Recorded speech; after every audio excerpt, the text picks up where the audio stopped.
Doctor Who is a program that is constantly being defined by how it's changed, evolving and changing so much over time that it feels less like one continuous program and more like a long string of different shows loosely connected by a vague continuity. I'm rather fond and protective of the show's unpredictable nature, which has given it the chance to gain new audience members constantly throughout the years. Whether you enjoy the Twilight Zone-like tone of early Hartnell, the Sherlock Holmes meets James Bond adventures seen in the Pertwee years, or the ongoing fairy tale that was Matt Smith's tenure, you'll probably find something you like a whole lot, and you'll be able to call yourself a fan no matter what. However, whenever the show does strive to make great changes for the sake of progress, there are often strange periods of transition, and 2018 was hardly an exception. That year marked not only the casting of Jodie Whittaker as the 13th Doctor, but also the exit of Steven Moffat as executive producer, a man who had been influencing the direction of the brand for more than 10 years, and who had arguably single-handedly made the show a household brand worldwide. While I would argue that the exit of Moffat has been what has had a much greater impact on the show itself, it is the casting of the first female Doctor, which has become much more infamous. Personally, as I've made clear in the past through several videos on this channel, I don't think that this change actually affects the show in any meaningful way, and it's certainly not worth all of the controversy that it's received. I mean, maybe it's because I'm such a degenerate social justice warrior, but, I like to judge the performances of actors based on their performances. So, here's my big hot take on this new season. Series 11 introduced a lot of new ideas, many of them unprecedented and a lot of them controversial, and it was so squeamish about those ideas failing, about them accidentally ruining this long-standing show with these ideas, that it set out distinctly to prove that these ideas could work. And they did that. The problem is that despite proving that those ideas could work, the season doesn't really accomplish anything else. The show's in this weird place where it's not good enough that I would ever recommend it to anyone, but it's not bad enough that I feel comfortable vilifying anyone who was involved in making it. It's the equivalent to getting a C+ on a test. You sure passed, but just barely. And no one's really gonna be talking about what you accomplished there. Plus, to the people who are already convinced that you were the worst person ever born and you were the scourge of the earth and you ruin everything about their lives, that C+ doesn't look too good to them. Now, there were things in the season that I didn't like, obviously. In fact, I have pages of notes. We're going to go down things I did like, things I didn't like, and to be honest, the things that I didn't like are a little more harsh, but I feel like I have to stop. I have to stop the video, and I have to distance myself from some of the people who didn't like this season. Because, I mean, there are a lot of people like me who just have, like, constructive criticism or just weren't invested and just didn't feel the season. And then, those people are fine. If you dislike the season, you're not a bad person. But for every one of those people, I've seen about 10 people, usually on Facebook, who are just saying the most ridiculous, heinous shit that I can't get behind. Things like, one of the cast members in this season is a Muslim woman. Muslim women aren't real. They shouldn't be on TV. Or, like, even bigger idiots saying shit like, the cast of this season is really culturally diverse, and that's forced diversity, because those could have all been white actors. This makes my pee-pee soft. And, like, to all those people, I just want to say, could you do us all a favor and shut the fuck up?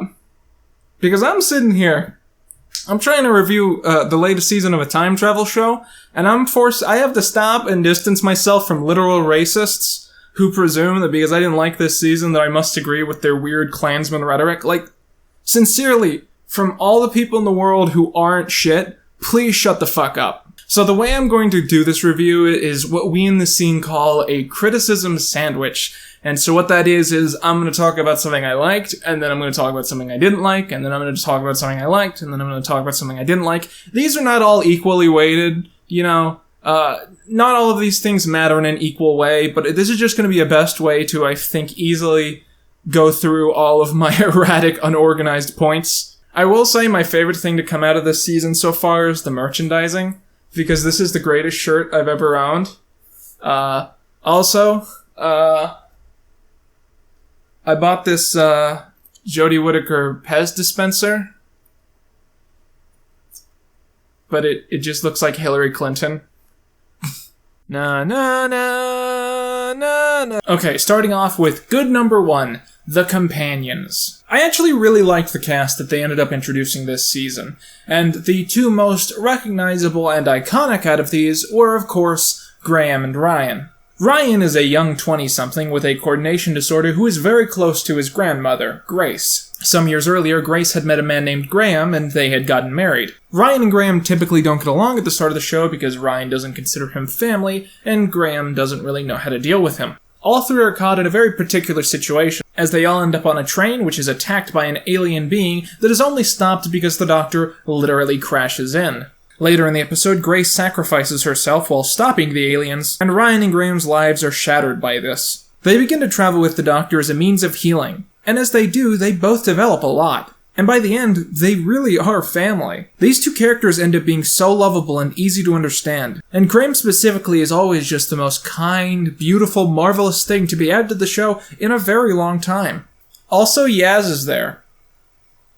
Bad number 1, The Companions, and the fact that there are too many of them. 4-character TARDIS teams are a real big soft spot of mine because they end up being really interesting.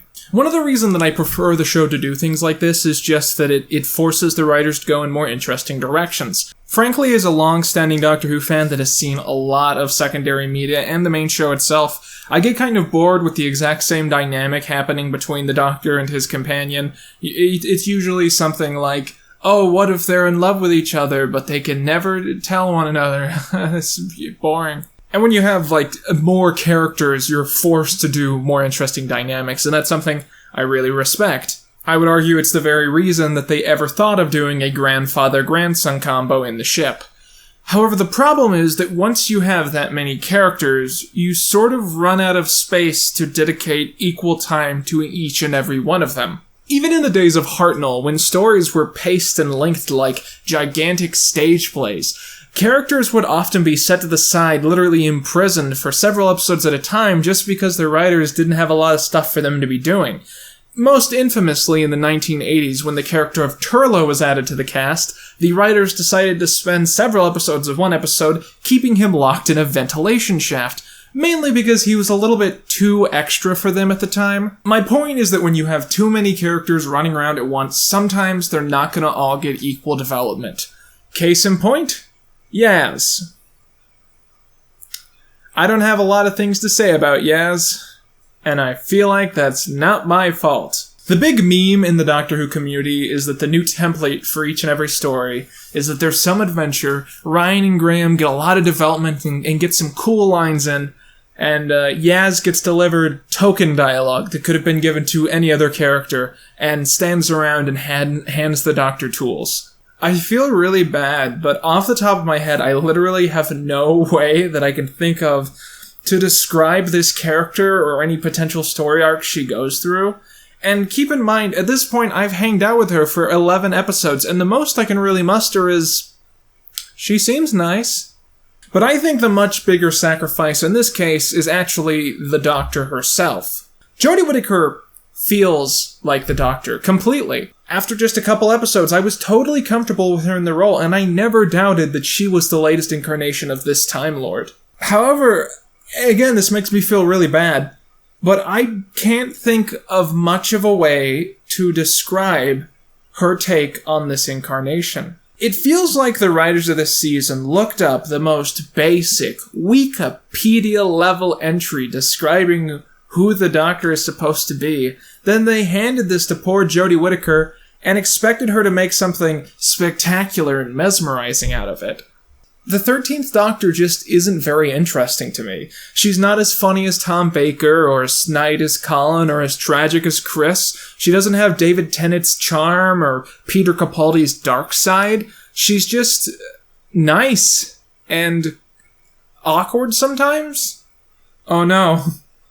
How I perceive Jodie Whittaker is probably how everyone perceives me. There's this running joke where Jodie Whittaker, she's really awkward in social situations because she's an alien, and I think that's funny on a standalone basis, but it gets to the point where I'm not sure why these characters hang out with her, other than the fact that she's the one in the social group who has a car. Let's be real here, if Graham and Ryan built their own time machine, they would stop inviting the Doctor to things. I generally feel like the Doctor deserves to have more personality and insight than just is good person and has time machine. I think this whole fiasco here of my perception of this is partially caused by the fact that throughout this whole season, there are no episodes that really focus on the Doctor as a central figure, while the other companions get several stories that do just that. I think if it wasn't for episodes like The Doctor's Wife, incarnations like the 11th Doctor would never have become so beloved and iconic. Again, it does kind of suck in my opinion that I don't have pages and pages of analysis breaking down the Doctor and Yaz,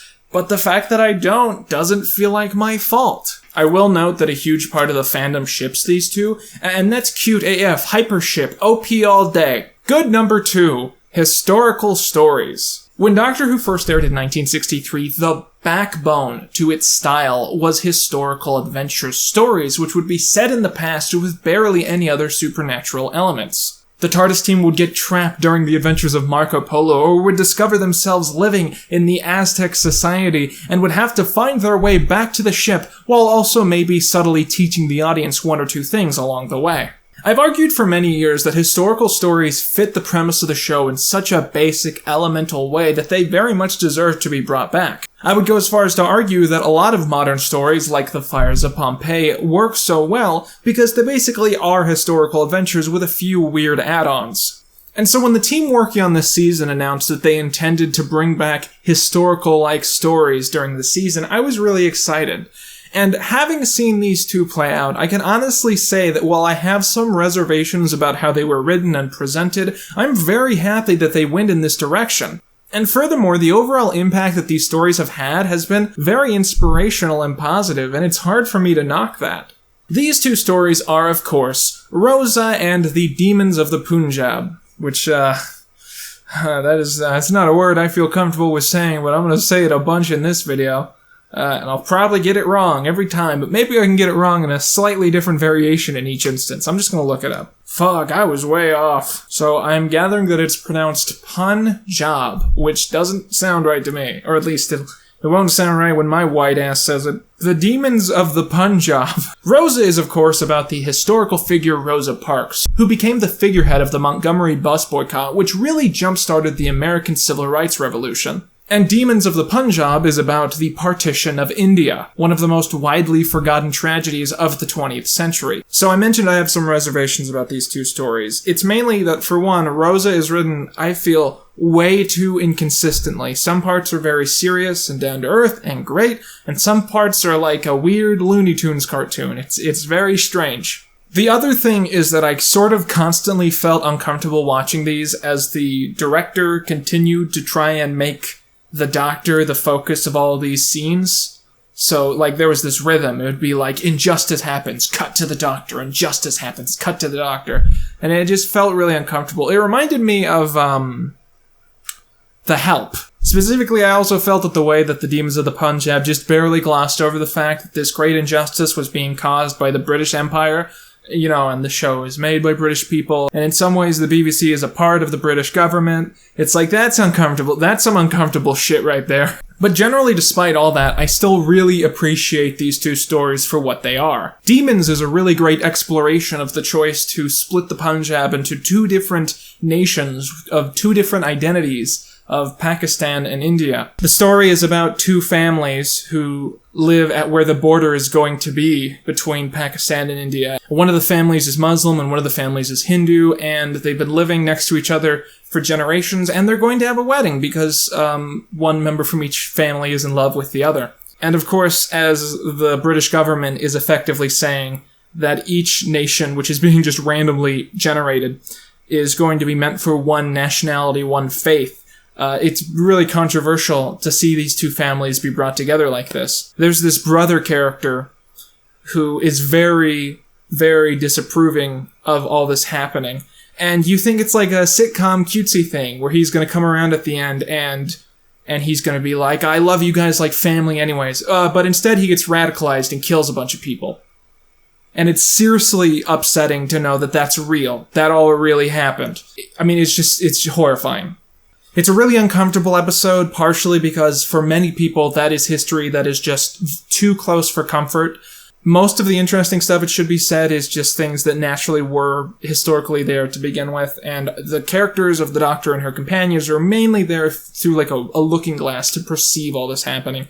Again, the negligence of mentioning that this was all the British fault, that's a little uncomfortable, but despite that, I think the episode is done phenomenally well, and even if there are some nitpicks I don't like, I want to give a positive vibe for this one.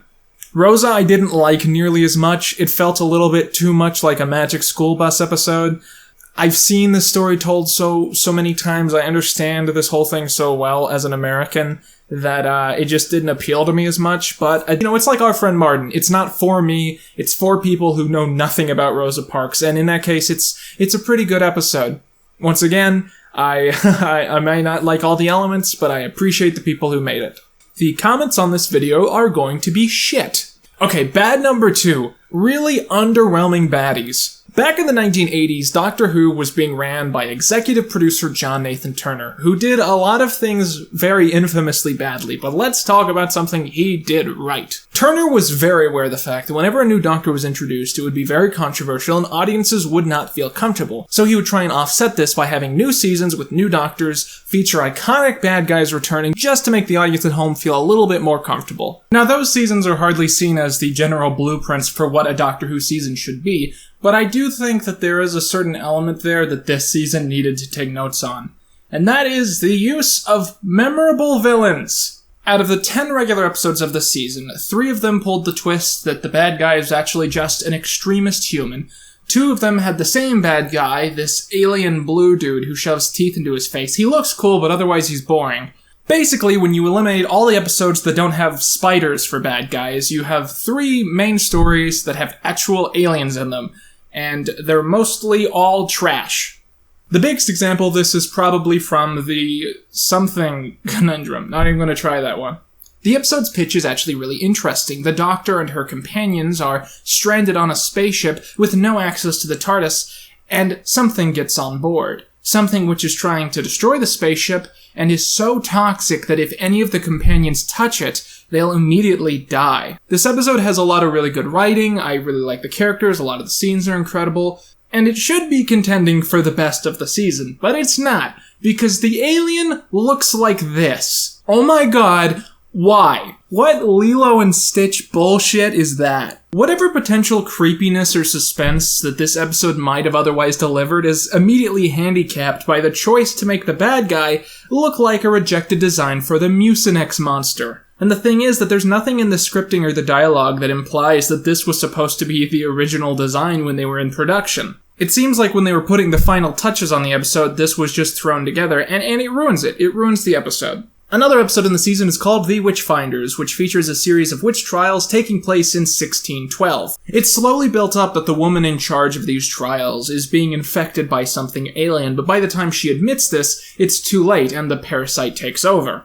How quickly the episode switches from seeming like a fully historical episode to having aliens that are just screaming their background and motivations at the good guys. It's so surprising that the first time I saw it, I thought it was supposed to be comedic. The mighty Morax army, captured and imprisoned on this pitiful planet for war crimes. And what sucks is that besides from the fact that the bad guys are terrible, I actually sort of liked this episode. I think the pacing is really good, that the cautionary tale of the witch trials is fascinating. Alan Cummings is great as King James I. Honestly, I really hope they bring him back at some point. But just the fact that the bad guys turned out to be so ridiculous and so boring at the same time, it sort of ruins the story for me. There's one other bad guy I did like, but the creature is far from visually stunning, and we're going to touch upon that in a good section. To compare this with Series 10, when I think of Series 10, I think of the monks, I think of the ice warriors, I think of the Cybermen done better than they'd ever been done before, and I even think of the emoji bots, who were kinda cool in the end. This episode doesn't have even a scrap or an iota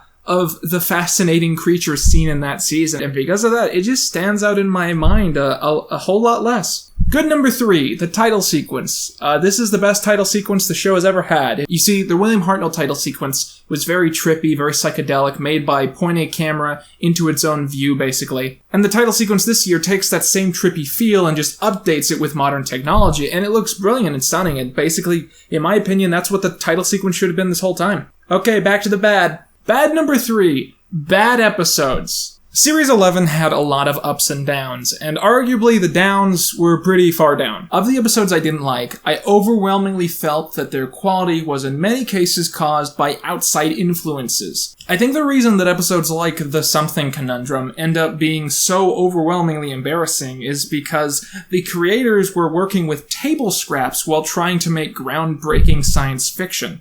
It's super, super embarrassing to look at something like Series 11 and to then compare it to something like Star Trek Discovery. Okay, for instance, there's a scene in the episode where a character has to pilot this spaceship through an asteroid field, which is obviously very Star Wars. So what they end up doing is they link themselves up to a sort of custom control system, and they fly the ship through this asteroid field, except we don't actually see anything outside of the ship.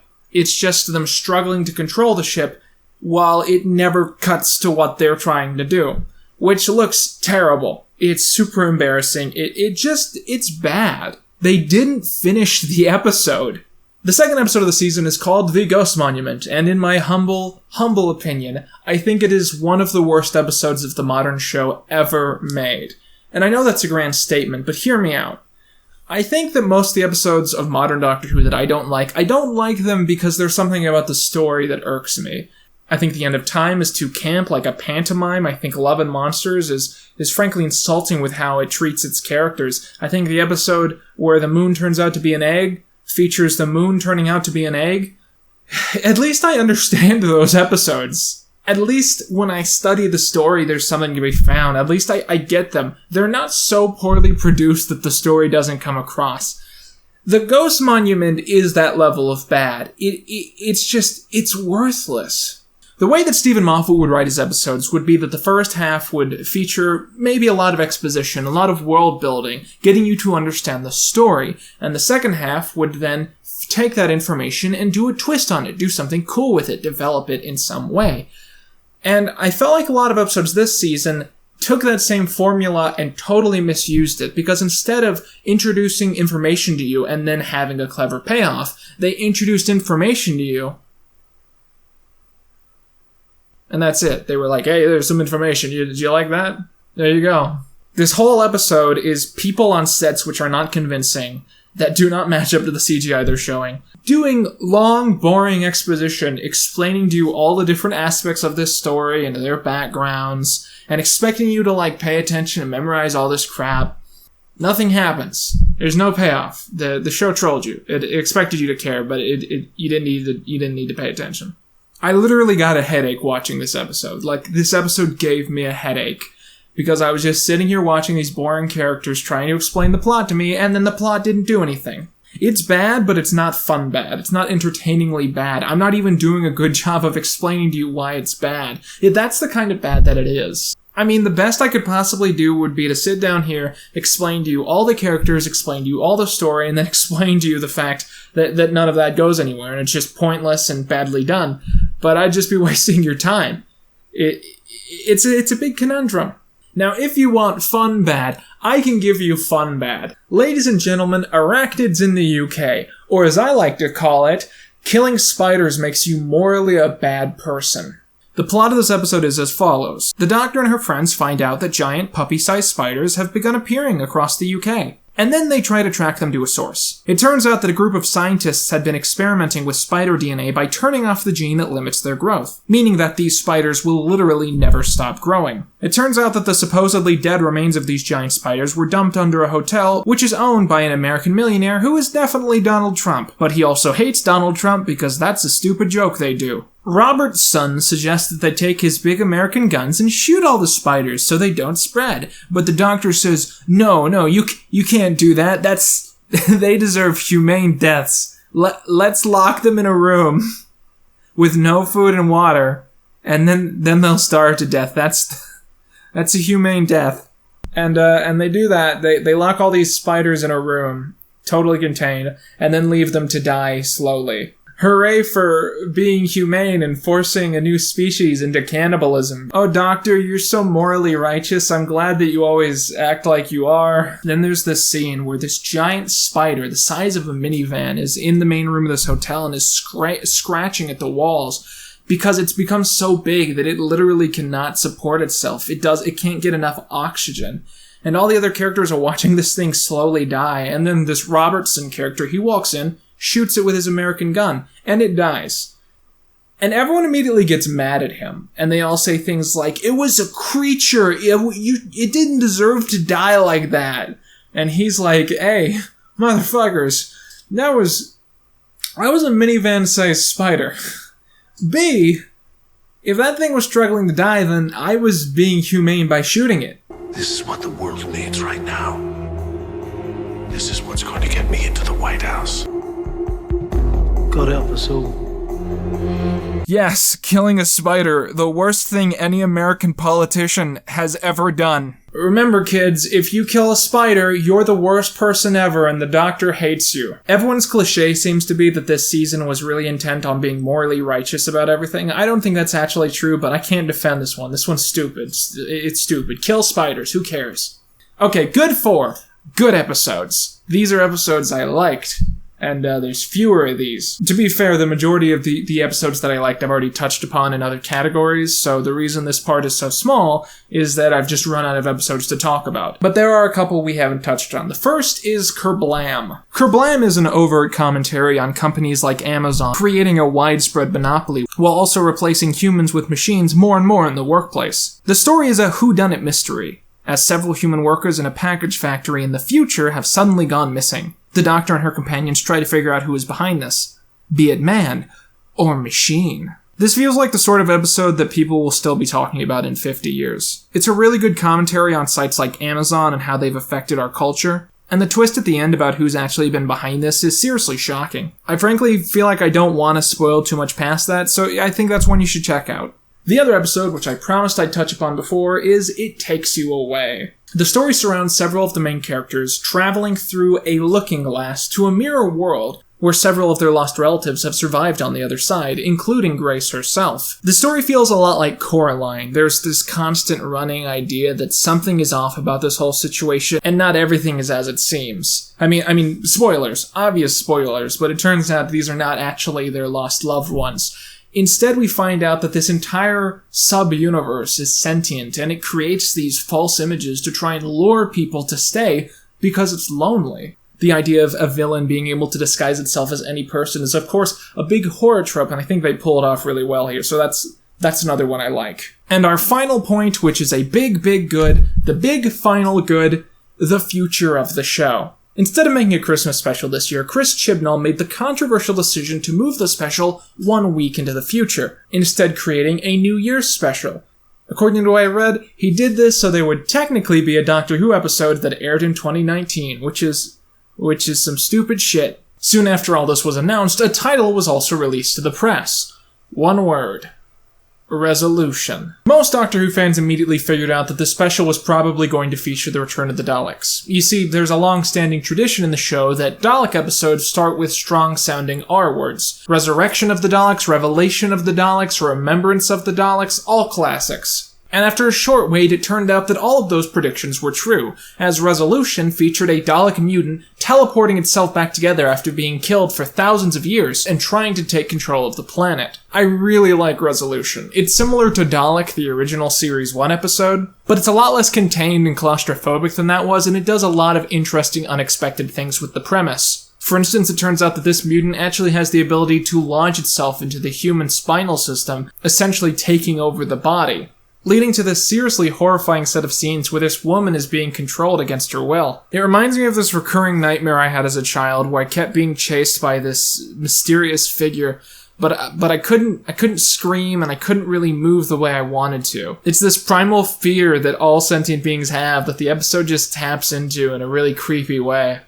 There are also a few storylines in the episode besides that I really enjoyed. For instance, in the episode, Ryan's dad shows up, and Ryan has a hard time deciding if he wants him in his life yet, even though Ryan's dad is clearly showing up with good intentions. Also, Yaz is there. You know when your friend recommends you a show and you watch the first season and you just don't get it, and they say, just keep watching, it gets better. That's what Series 11 feels like. It feels like the setup for something much more promising. I really love the characters. I like a lot of the writing decisions they made. I think they're moving in the right direction in terms of where the show should go. I just think that as a standalone product, Series 11 is sort of awkward. But despite all that, I'm still optimistic for the future. Sue me. So a big shout out to my friend Will, who runs a channel called Channel Pup. He helped me by reading through the script so many times while I was working on it. I mean, I know I've been gone a ridiculous amount of time, but I was working on the script all through that, and he read through it a few times. Big thanks to him. Check out his channel in the description. Additionally, if you want to support me, my Patreon is also in the description. There should be a bunch of names crawling at the bottom of the screen right now. Those are people who have donated $6 or more. And even if you donate less than that, even if you donate just $1, you're going to get access to videos early, even scripts that I'm working on. In fact, there's a video on there right now that I'm waiting a few weeks to release that is unlisted. So check out my Patreon if you just want to watch another video of mine right now. With all that, I've been Quinton Reviews, and that's all you need.